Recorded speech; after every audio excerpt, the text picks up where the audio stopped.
Ce matin, j'ai une histoire à vous raconter. Vous aimez bien les histoires? Ça va?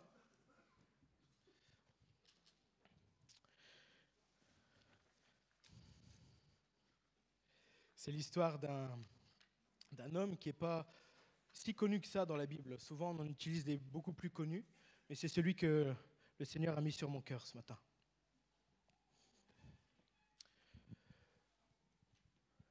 Le titre de mon message, c'est « Un cœur de soldat ». Amen. Est-ce que vous avez ce cœur en vous?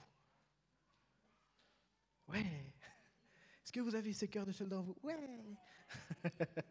Est-ce que vous avez ce cœur de soldat en vous? Amen. Dans la Bible, on peut trouver beaucoup d'histoires d'hommes courageux qui ont marqué, d'hommes et de femmes d'ailleurs, courageux et courageuses, qui ont marqué l'histoire du peuple d'Israël.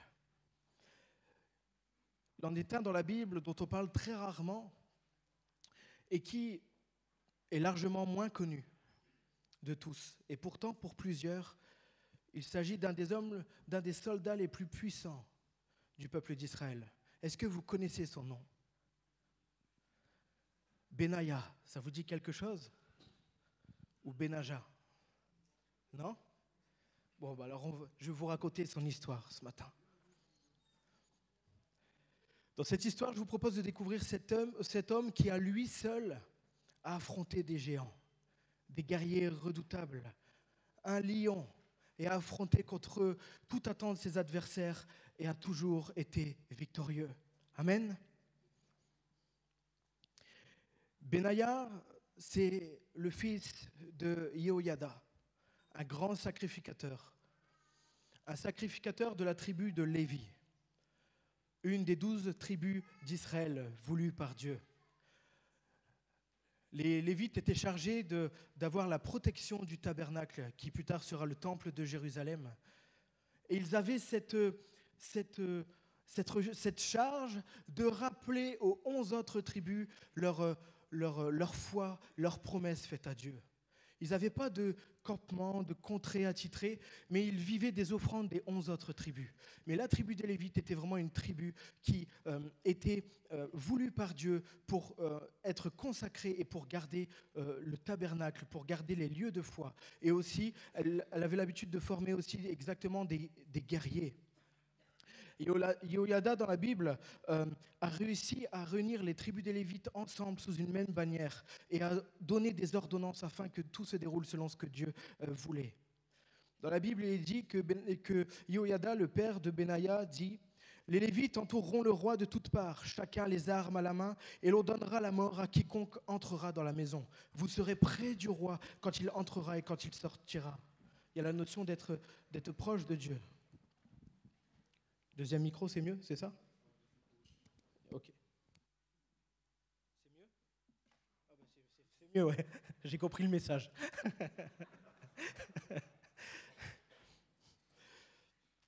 Et donc, Benaïa était fils de Yehoyada et il avait grandi dans cette foi. Il est né dans la ville, dans la contrée de Kabzeel. C'est juste dans le sud de Juda.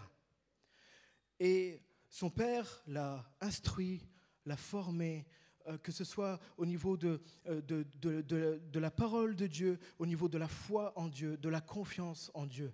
Il a toujours vécu dans cette atmosphère. Il a vraiment grandi dans un environnement marqué par la foi en Dieu et dans l'obéissance à la loi divine. Amen. Et dès sa plus tendre enfance, il a été bercé par les contes et récits de son roi, le roi David. Il avait entendu de son roi et de ses guerriers qu'ils étaient redoutables, qu'ils avaient fait de nombreux exploits.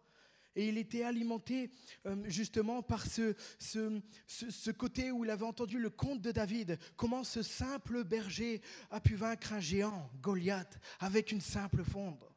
Comment ce simple berger a pu protéger son troupeau de lions et d'ours. Et ça a alimenté en lui un désir de servir l'Éternel. Pour autant, il vivait à Kabzeel, une ville modeste, loin des lumières de Jérusalem. Et il était plutôt destiné a une vie d'agriculteur. Mais l'Éternel en avait décidé autrement. Un jour de neige, alors que Benaïa n'était encore qu'un jeune homme, un lion a été aperçu dans les régions de Kabzeel. Ce lion dévorait le bétail du peuple et ce lion terrorisait vraiment le peuple de Kabzeel. Et Benaïa bouillait de colère à l'idée que ce lion pouvait s'en prendre aux enfants et au bétail, aux troupeaux. Animé d'une foi et d'une confiance en Dieu inébranlable, il partit avec sa simple lance pour aller combattre ce lion. Les conditions étaient extrêmes. Un jour de neige. Dans la Bible, il est dit, en 2 Samuel 23, verset 20,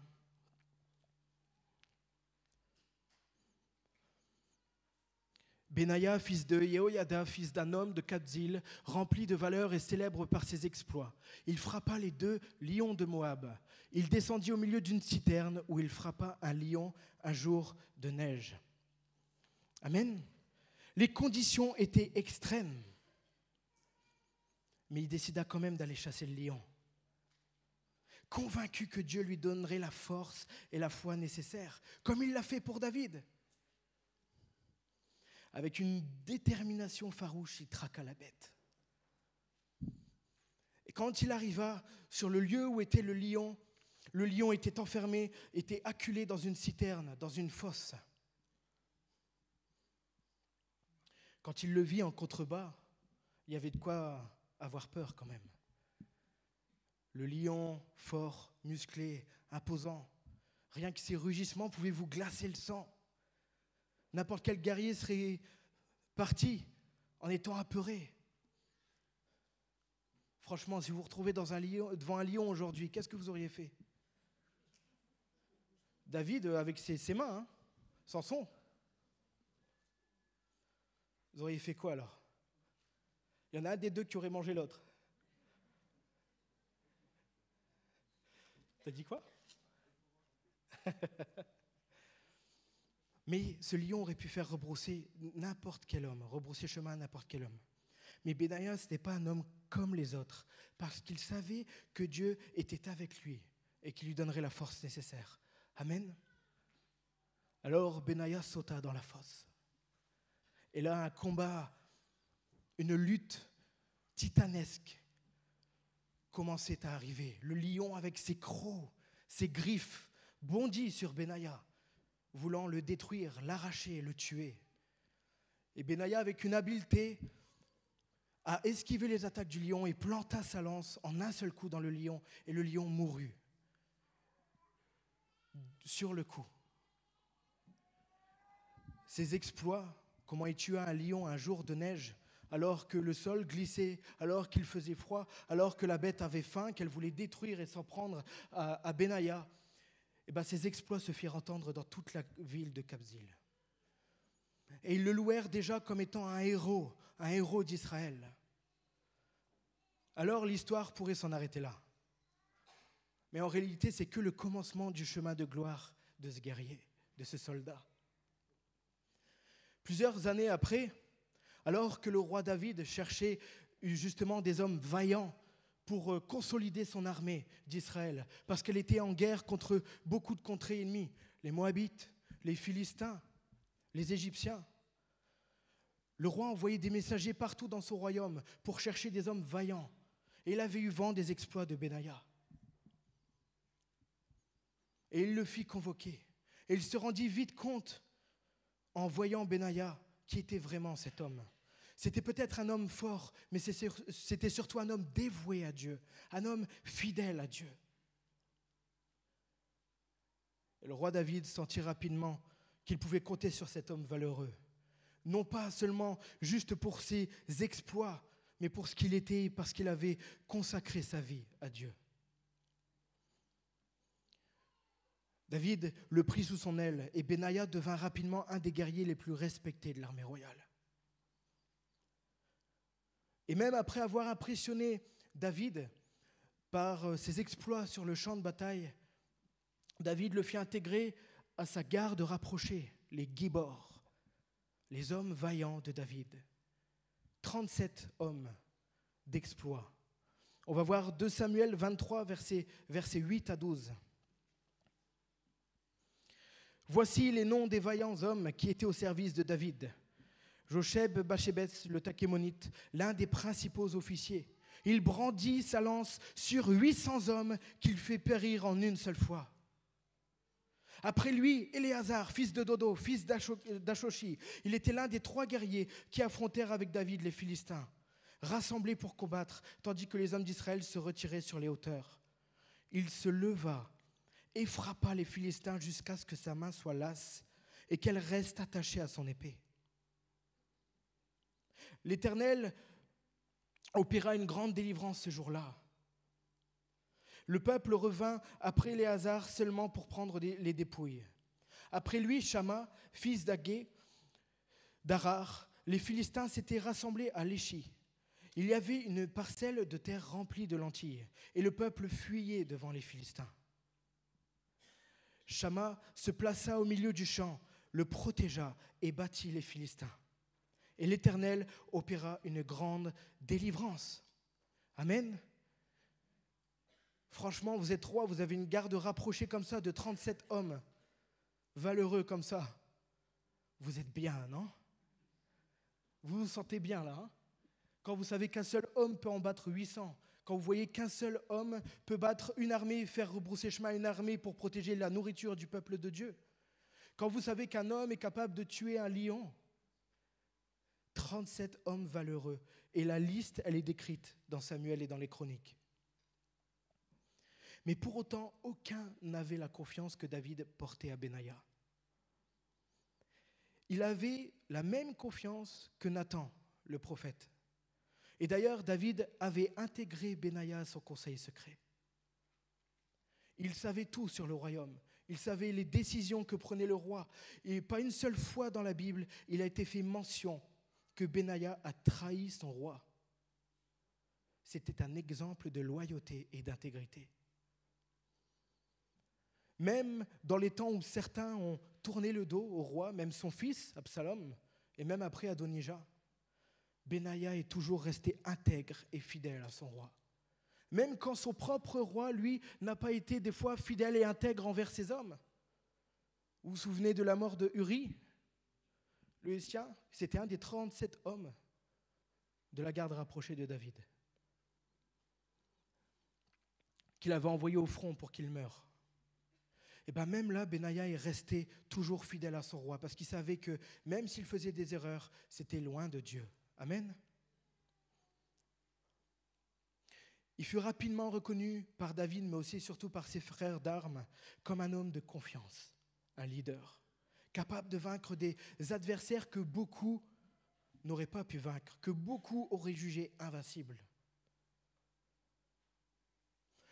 Un des récits les plus célèbres de son histoire, c'est sa rencontre contre 2 géants de l'armée de Moab, 2 géants moabites. Les Moabites, c'était vraiment des ennemis redoutables pour tous les peuples qu'ils affrontaient.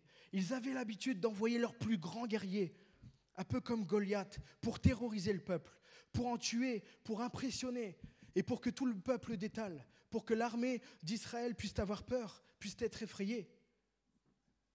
Qui c'est qui s'en est occupé encore? Benaïa, toujours. Lors de justement cette bataille, Benaïa, lui, il alla confronter ces 2 géants moabites. Et ce n'est pas un à la fois, c'est 2 en même temps. Parce qu'il était convaincu de ses capacités, de ce que le Seigneur avait placé en lui, et parce qu'il savait qu'il était sous la protection divine, comme David pour Goliath. Et il savait que ça n'allait pas être 2 géants moabites qui allaient lui résister. Amen. Il avait ce cœur vaillant de soldat. Il savait qui il servait et il savait que sa vie était consacrée à Dieu et que rien ni personne ne pourrait l'empêcher d'accomplir le destin que Dieu a prévu pour lui. Benaïa se retrouva devant ces 2 géants moabites. Franchement, pour tous les soldats autour, la bataille, elle s'annonçait inégale. Vous voyez 2 géants arriver, puis là vous voyez votre héros Benaïa encore avec une lance, vous faites bon, ça y est, c'est le moment quoi. Merci pour tes beaux et fidèles services, mais ça va être fini de toi. Et bien encore une fois, c'est ce que je vous dis, il a montré sa prouesse. Animé par sa foi sans faille en Dieu et sa maîtrise du combat, il n'hésita pas. Il a déjoué les 2 assauts des guerriers et les terrassa avec une rapidité déconcertante et une habileté sans pareille. Son courage et sa détermination ne pouvaient pas être ébranlés. L'acte qu'il a fait le jour-là, ça consolida vraiment sa réputation d'homme féroce, redoutable, de guerrier, car il affronta de puissants ennemis sans faillir à son devoir de protéger son roi et son peuple. Amen. Et il y a encore bon nombre d'histoires comme ça. Une autre fois, lors d'une campagne de guerre contre les Égyptiens, il a affronté encore une fois un géant. La Bible dit, 1 Chronique 11, verset 23, on va le prendre ensemble. Il frappa un Égyptien d'une stature de 5 coudées. Vous savez combien ça fait, 5 coudées? J'ai pas entendu. 2,50 m, exactement. 2,50 m. L'Égyptien avait une lance comme un ensouple de tisserand, une lance géante, démesurée. Il descendit contre lui avec un bâton, arracha la lance de la main de l'Égyptien et s'en servit pour le tuer. Amen. C'est un miracle, c'est un exploit. Comment un homme, un simple homme, a réussi à terrasser une figure redoutée dans la région, réputée pour sa maîtrise des armes et sa brutalité envers ses ennemis. Avec un simple bâton. La honte. La honte pour l'Égyptien en face. 2,50 m, oui, je suis le meilleur. Avec une lance. Se faire terrasser par un homme avec un bâton. Là, le message est bien passé aux Égyptiens. C'est ça votre plus fidèle guerrier? Celui qui a la maîtrise de son arme? Avec un bâton, je lui ai enlevé son arme et je l'ai retourné contre lui. Il y a quoi maintenant? Vous allez m'envoyer qui? Cet homme, dont on parle très peu dans la Bible, où la Bible n'explique pas toute sa jeunesse, est un homme de courage, un homme de force, un homme rempli d'audace, de loyauté et d'intégrité. L'un des traits les plus distinctifs du caractère de Benaïa, et je l'ai noté, c'est justement sa loyauté envers le roi. Tout au long du règne de David, Benaïa l'a soutenu dans tous les moments critiques. Notamment, comme je vous en parlais tout à l'heure, lors des ennuis avec Absalom, le propre fils de David, qui se rébellait contre lui. Même aussi la trahison d'Adonija plus tard. Adonija, vous le connaissez un peu, c'est ce personnage important dans la Bible qui est connu principalement justement pour sa tentative de revendiquer le trône d'Israël. Parce qu'il voyait que le roi David tardait à le mettre roi. Il a voulu créer un conseil loin quand même du siège du trône de David. Il a même réussi à avoir la signature de Joab, le général des armées du peuple d'Israël, et d'un grand sacrificateur pour justement appuyer cette tentative de revendication du trône. Et même là, le roi David dit, c'est dans 1 Roi 1, verset 32, « Appelez-moi le sacrificateur Tsadok, Nathan le prophète et Benaïa, fils de Yehoyada. » Ils entrèrent en présence du roi. Benaïa n'était même pas convié non plus à cette cérémonie qu'avait fait Adonija, parce qu'Adonija savait que Benaïa était fidèle au roi et intègre. Et vous connaissez ensuite l'histoire, comment ils ont fait monter Salomon sur un âne et justement l'ont reconnu roi pour justement éviter d'avoir le plan d'Adonija qui soit mis en action. Mais même après la mort de David, Benaïa était fidèle à son successeur, à Salomon. Et a participé activement à instaurer un règne justement de paix et de sagesse. Salomon était connu pour ça, et surtout de richesse. Il joua vraiment un rôle crucial en tant que chef des gardes et exécuteur des ordres royaux. Petit à petit, il avait monté. Comment un simple fils qui était voué à labourer les champs est devenu un guerrier, un soldat dans la garde royale. Et ensuite, le chef de cette propre garde-là, exécuteur des ordres royaux. c'est parce qu'il n'a jamais manqué une seule fois à ses valeurs. Il a toujours été intègre, fidèle. On ne voyait jamais en lui un soupçon de trahison, de médisance. Il a toujours été intègre. Et Benaïa, justement, comme je vous le disais tout à l'heure, il fut chargé de plusieurs missions délicates, notamment celle de tuer Joab, un ancien commandant de l'armée de David et qui avait servi son roi. Mais il avait sa loyauté vacillante et avait trahi Salomon. Ce fut une tâche très difficile, non? Quand vous devez tuer votre frère d'armes, votre ancien compagnon d'armes, celui avec qui vous avez combattu, celui avec qui vous avez battu vos ennemis. Mais Benaïa, fidèle à ses devoirs, poursuivit Joab, c'est dans la Bible, jusqu'au sanctuaire et l'exécuta sur ordre du roi. Ça glace le sang, ça aussi. Le roi avait donné un ordre, Benaïa s'exécuta. Et à la suite de ça, on pourrait croire que c'est compliqué, qu'il n'avait plus le respect de l'armée d'Israël, parce que Joab était déjà reconnu et respecté dans l'armée. Mais c'est au contraire, au fil des années, la réputation militaire de Benaïa grandit. Et il devint non seulement un des chefs militaires les plus respectés d'Israël, mais aussi un exemple de foi inébranlable à Dieu. Et il fut même nommé commandant de l'armée d'Israël. Amen. Vous connaissiez l'histoire de cet homme? Souvent moins connu, hein? Mais tout aussi important. Quand je demandais à Dieu, parce que j'étudie beaucoup David en ce moment, c'est un personnage que je trouve vraiment intéressant dans toutes ses facettes, mais même David a manqué un jour de fidélité et de loyauté envers ses hommes, envers Dieu. Et jamais dans la Bible il est fait mention que son homme de confiance, celui qui avait intégré son conseil secret, n'a trahi ni David ni Dieu. Un homme intègre, un exemple de fidélité et de loyauté. Bien que la Bible, comme je vous le disais, elle ne détaille pas tous les aspects de sa vie, et même aujourd'hui, il est encore vu comme un modèle de courage et de loyauté. Et c'est ce guerrier vraiment dont je voulais vous parler ce matin. Un guerrier qui a des obstacles qui, sur le papier, sont insurmontables, mais qui a fait preuve d'une foi et d'une confiance en Dieu incroyable, pour ne pas douter une seule seconde des capacités que Dieu avait placées en lui.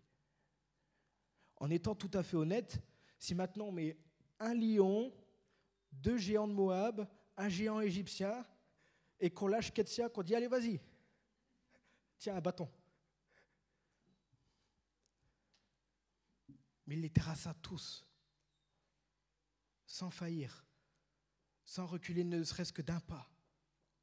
Sa vie doit nous rappeler, frères et sœurs, que peu importe la taille des défis que nous rencontrons dans notre vie, la vraie victoire, je l'ai noté, vient de la confiance que nous plaçons en Dieu et de notre obéissance à ses commandements. Amen.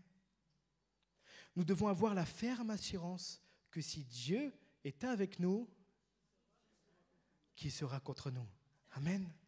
Si Dieu est avec toi, ma sœur, si Dieu est avec toi, mon frère, qui sera contre toi? Un lion, 2 lions, 4 lions, 10 lions, peu importe, viens. Dans notre propre vie, on doit apprendre à faire confiance en Dieu et à affronter nos défis avec courage. Et je dis bien affronter nos défis avec courage. Alors tu te dis peut-être ce matin que tu n'es pas un Benaïa. Est-ce que vous savez ce que veut dire Benaïa? Je pense que Philippe, tu sais, Ben, fils. Aya, c'est la contraction de Yahweh, Y-A-H, Dieu, Yahweh, fils de Dieu. Si un fils de Dieu a pu faire cet exploit, un fils de Dieu aujourd'hui, une fille de Dieu peut le faire, non? Et s'il nous a montré le courage, l'audace, la force, la loyauté, l'intégrité, c'est pour que nous aussi, nous puissions être ces exemples dans notre vie. Amen. Nous sommes tous destinés à avoir ce cœur de Benaïa, ce cœur de soldat. Il était connu pour son courage et sa force. Ces rencontres avec des ennemis redoutables dont le lion nous rappelle que nous pouvons également être confrontés à des situations difficiles et effrayantes dans notre vie. Mais plutôt que de fuir, l'exemple de Benaïa doit nous encourager face à nos peurs, à les affronter avec force, avec détermination. Amen. Sa loyauté, son intégrité envers son roi, mais envers Dieu. Dans un monde où je trouve que les allégeances peuvent facilement s'envoler, c'est là où justement nous, on doit être des exemples de loyauté.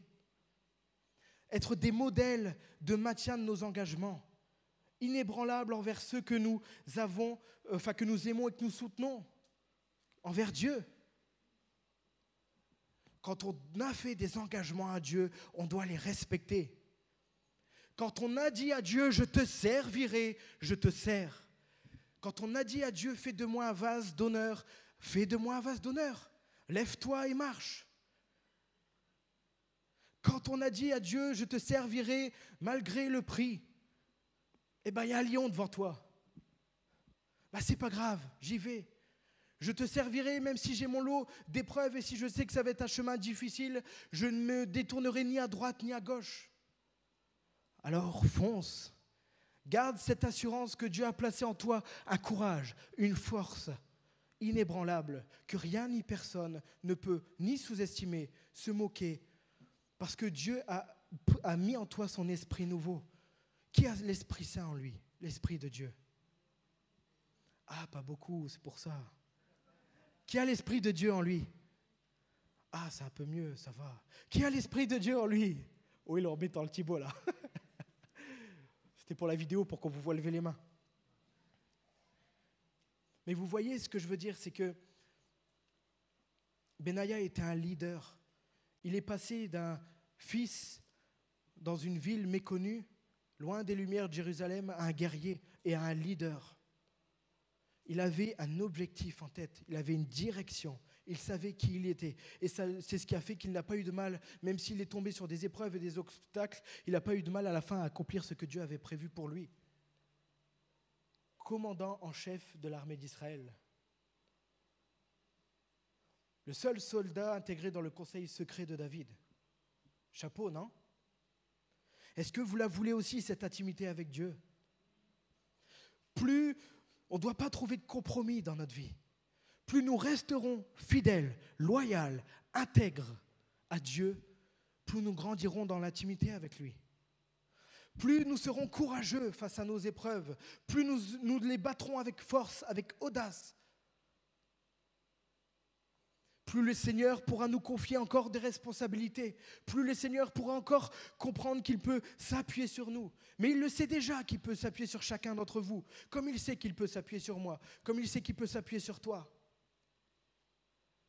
Mais ce qu'il attend, c'est un cœur de soldat. Un cœur de soldat. Vous devez, je dois, nous devons faire preuve de courage. Nous devons être forts, puissants, sages, conquérants. Avoir ce désir d'en vouloir pour Dieu. Où est-ce qu'il est passé notre enthousiasme? Où est-ce qu'elle est passée notre volonté de bouger des montagnes, de détruire nos ennemis, de détruire les œuvres du diable? Où est-ce qu'elle est passée? Pourquoi je vous dis tout ça?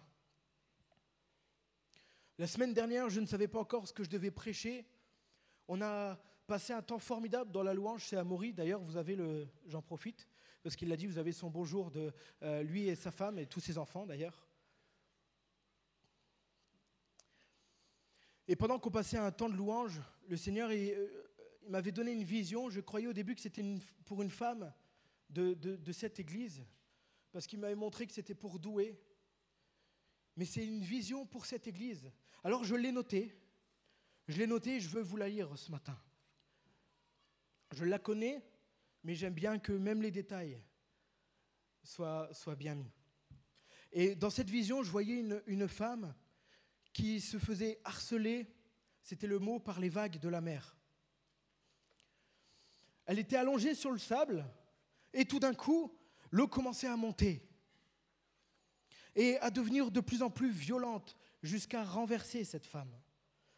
Et je voyais justement que cette femme, elle avait beau essayer de se dégager. Vous savez, quand le sable, il est bien mouillé, que vos pieds s'enfoncent, ses pieds s'enfonçaient dans le sable et l'eau devenait encore de plus en plus violente, menaçante. Elle l'harcelait à tel point que les vagues étaient tellement violentes que la tête de la femme était, vous voyez, comme nous, ça nous est déjà arrivé, bousculée et on a bouffé le sable. C'était pareil. Il m'a dit, dis pas le mot bouffer, mais je le dis le mot bouffer le sable. Parce que c'est vraiment ce que j'ai vu. Quand on a du sable plein dans la bouche, c'est désagréable, non? Et bien là, cette femme, elle en avait aussi dans les yeux. Et même si elle essayait de se relever, ça ne servait à rien. Et sa tête était claquée contre le sable. Elle suffoquait. Elle buvait la tasse. Ça vous est déjà arrivé de boire la tasse?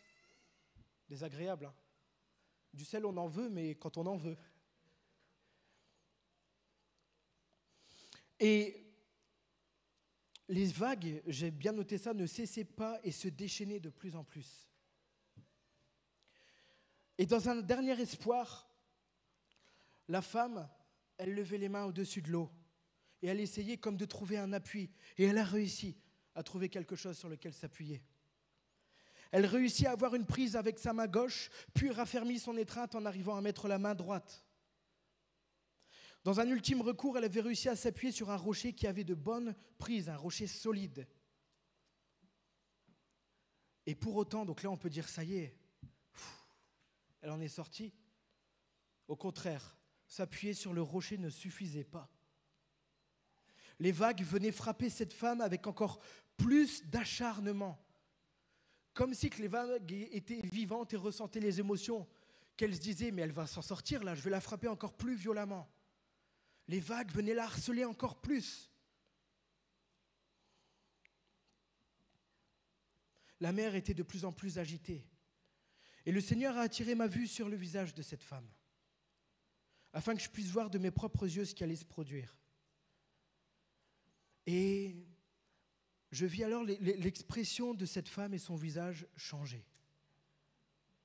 Elle est passée d'une femme qui était apeurée, je vous lis ce que j'ai noté, qui savait qu'elle était foutue, résignée, abattue, en une femme avec un regard renouvelé. Je voyais comme des éclairs dans ses yeux, une fougue, une audace, une hargne, une témérité. Vous voyez, comme quand vous recevez, vous voyez dans les films, quand un général il motive ses troupes avant le combat, et puis qu'elles reprennent de la vigueur, c'est exactement le même visage, la même expression.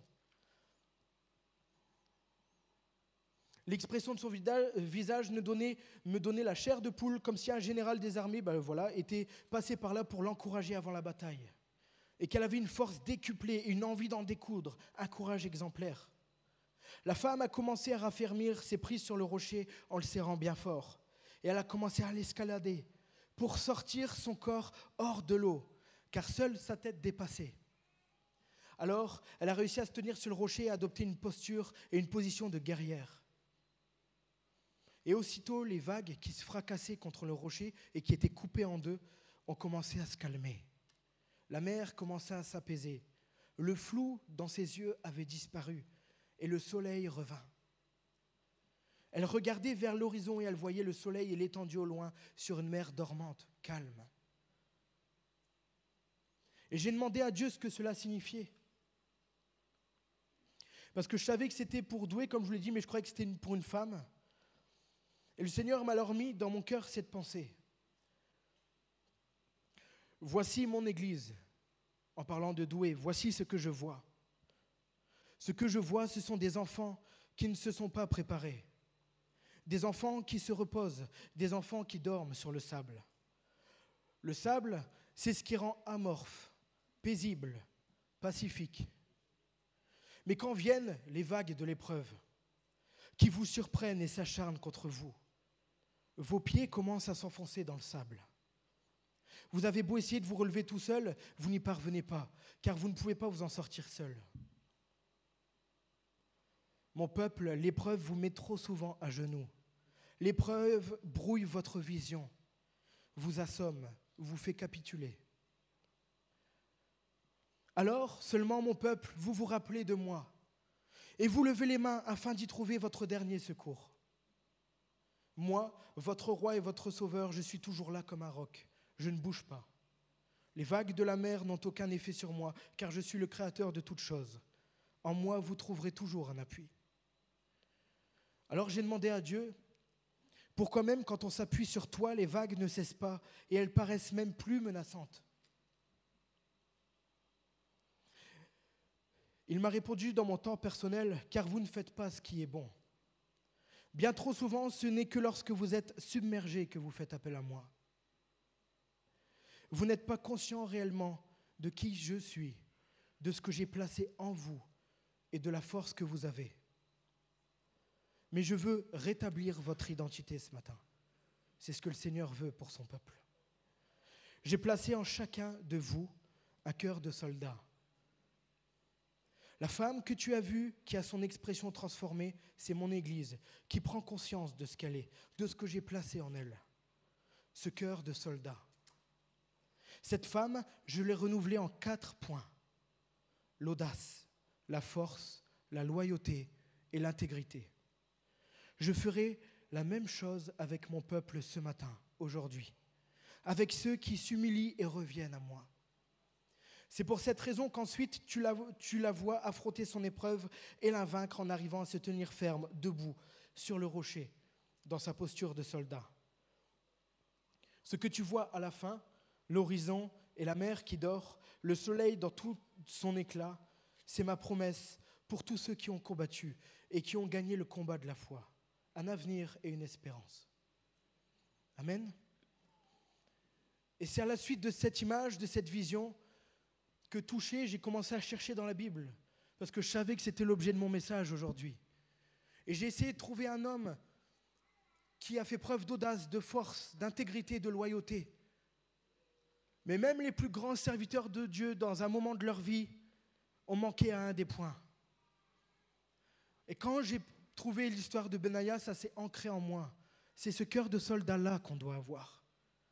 Un cœur de soldat loyal, intègre, fidèle à son roi, audacieux, courageux, fort, conquérant. Amen. Son exemple, quand j'ai eu ça, ça m'a poussé à me dépasser et à en vouloir davantage avec Dieu. Je ne veux pas personnellement me contenter de ce qu'il m'a donné, mais je veux m'entraîner comme un soldat chaque jour, afin de ne pas être surpris quand vient l'épreuve. Je veux augmenter mes capacités, affûter mon épée, peaufiner ma maîtrise de mon arme. Et je veux, comme Benaïa, accomplir de plus en plus d'exploits qui me conduiront à être encore plus dans cette relation secrète et intime avec mon Père. Je veux être prêt, et je veux être ce Benaïa que Dieu attend de moi. Rappelons-nous ce matin, frères et sœurs, que Dieu est notre roc. Et que si nous plaçons notre foi en lui, nous serons comme à l'image de Benaïa, toujours victorieux. Car qui est Dieu en dehors de l'Éternel et qui est un rocher sinon votre Dieu? C'est la Bible qui le dit, non? Psaume 62, verset 7. Oui, c'est lui mon rocher et mon salut, ma forteresse, je ne serai pas ébranlé. Voilà pourquoi j'ai mis cette image d'une femme qui se tient debout sur un rocher. Parce que le seul moyen de ne pas être ébranlé, le seul moyen que les vagues ne nous atteignent plus, c'est de faire de Dieu notre forteresse. Vous voyez, quand il a cette notion de vous porter, c'est que vous avez une entière confiance en lui. Ce n'est pas vous qui avez le pied sur le sable, sur le sol, qui maîtrisez votre équilibre, c'est le Seigneur qui gère tout. Et nous sommes juste ces soldats confiants et qui regardons vers l'horizon. Et quelles que soient les vagues, nous devons être prêts à combattre et prêts à être acharnés, que ce soit dans la prière, mais que ce soit aussi avec notre volonté, ce que Dieu a placé en nous. Je t'aime, Éternel, ma force, Éternel, mon rocher, ma forteresse, mon libérateur, mon Dieu, mon rocher où je trouve un abri, mon bouclier, la force qui me sauve, mon rempart. Amen. Oui, tu es mon rocher, ma forteresse. À cause de ton nom, tu me conduiras et tu me dirigeras. C'était le psaume 31, verset 4. Psaume 73, verset 26. Mon corps et mon cœur peuvent s'épuiser, Dieu sera toujours le rocher de mon cœur et ma bonne part. Amen. Et c'est pourquoi toute personne qui entend ces paroles que je dis et les met en pratique, je le comparerai à un homme prudent qui a construit sa maison sur le rocher. Matthieu, chapitre 7, c'est au verset 24. Je ne veux pas aller plus loin. Il est déjà 11h30. J'ai fait exprès de finir un tout petit peu plus tôt parce que je veux qu'on ait ce temps d'appel ce matin. Je vais demander au groupe de louanges de bien vouloir venir et je voudrais ensemble que l'on soit renouvelés. Parce que cette vision que j'ai eue, cette promesse de Dieu, c'était qu'il allait agir ce matin envers tous ceux qui avaient à cœur de retrouver ou de grandir dans ce cœur de soldat.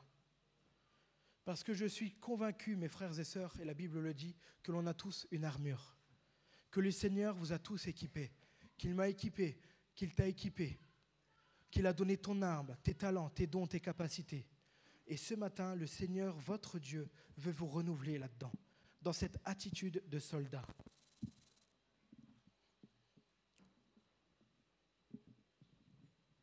Ce message ne va pas en contradiction avec ce que j'ai pu dire là, il y a 15 jours, 3 semaines, avec votre miel pour Dieu, en disant que vous pouvez vous appuyer sur vos frères. Au contraire, dans une armée, les soldats s'entraident. Les soldats, justement, combattent ensemble. Mais ça ne veut pas dire que toi, tu te reposes sur des soldats. Ça veut dire que toi, tu restes quand même un soldat, que tu as un rôle à jouer, que tu as un ennemi à affronter. Tu peux t'aider de ton frère et ta sœur, mais c'est à toi de le vaincre. Tu dois être un acharné pour Dieu, un acharné dans ton épreuve, un acharné dans ce que tu vis. L'audace, le courage, la force, l'intégrité et la loyauté doivent faire partie de ton quotidien. Dans quel état on vient à l'église le matin? Est-ce qu'on est abattu ou est-ce qu'on est prêt pour Dieu? Est-ce qu'on est prêt à le louer? Parce que le Seigneur, le matin, ici à son église, il appelle son armée. Mais si c'est une armée avec des rangs clairsemés, ou une armée qui n'a même pas confiance en ce qu'elle est, comment voulez-vous qu'on honore notre roi? C'est pour ça que nous devons faire preuve d'audace et demander à Dieu lors de cet appel. Je vous invite à venir devant. Je vais demander aux frères du conseil de bien vouloir venir pour qu'on prie pour vous. Et si vous avez à cœur ce matin que l'on prie pour vous, afin que vous soyez renouvelés dans vos capacités, renouvelés dans votre vie, renouvelés dans ce que vous vivez dans votre épreuve, alors on va le faire ce matin. Parce que la volonté de Dieu, c'est vraiment de vous servir ce matin, de vous montrer que vous êtes capables, qu'il a tout placé en vous pour que vous ayez la victoire à la fin. Et je ne connais pas toutes les épreuves par lesquelles vous pouvez passer, mais ce que je sais, c'est que le Seigneur ne vous laissera jamais tomber. Est-ce que vous le savez ça? Que le Seigneur est votre rocher. Et le Seigneur, c'est votre roi. Et comme un roi, il combat avec son armée. Il est à vos côtés. Quoi que vous puissiez vivre, le Seigneur ne vous abandonne pas. Quoi qu'on puisse vous mettre dans votre tête de la culpabilité, de la peur, de l'angoisse, de la tristesse, chassez-le dans le nom de Jésus. En tant que guerrier audacieux. Amen. On va se lever ce matin.